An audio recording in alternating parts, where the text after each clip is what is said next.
আসসালামু আলাইকুম রহমতুল্লাহ। চলুন আজকে একটু কবরস্থান থেকে ঘুরে আসি, সবাই মিলে দেখে আসি। আজকে আপনাদের একটা কবরস্থান দেখাচ্ছি, এখানে আরব কান্ট্রির কবরস্থান। চলুন কবরস্থান থেকে ঘুরে আসলে অহংকার চলে যাবে। ভিতরে ঢুকতেছি আমি, হ্যাঁ।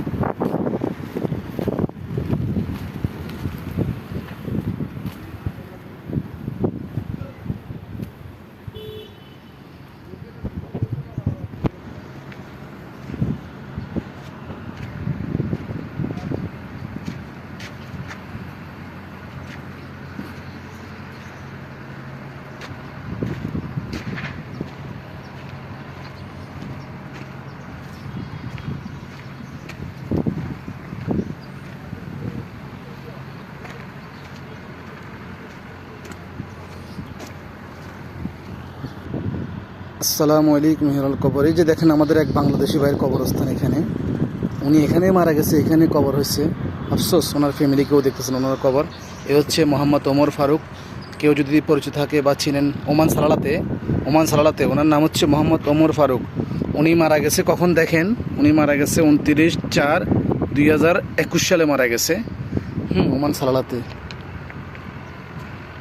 এ হচ্ছে আরব কান্ট্রির কবরস্থান দেখেন। আসসালামু আলাইকুম ইয়ালাল কবর।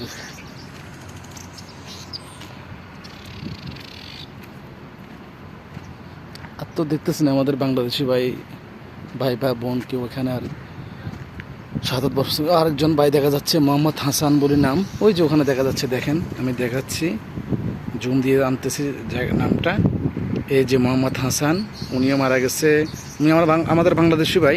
উনি 25/8/2021, উনি 2021 সালে মারা গেছে। 2-1টা দেখা যাচ্ছে না, 2-0 দেখা যাচ্ছে আর কি।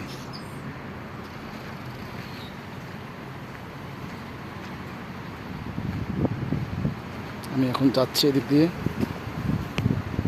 বিসমিল্লাহির রহমানির রহিম। দেখেন আরব কান্ট্রির কবরস্থান।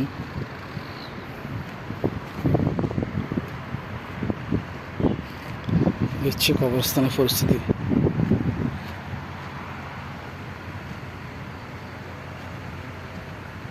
আর আমাদের দেশের কবরগুলো কত উঁচু উঁচু, টাইস করি ফেলায়, বিশাল বিশাল করি পাথর ঘাতে। এটা কোন সিস্টেম আমাদের দেশের কবরগুলো? দেখেন এই দেশের কবরগুলো কিরকম।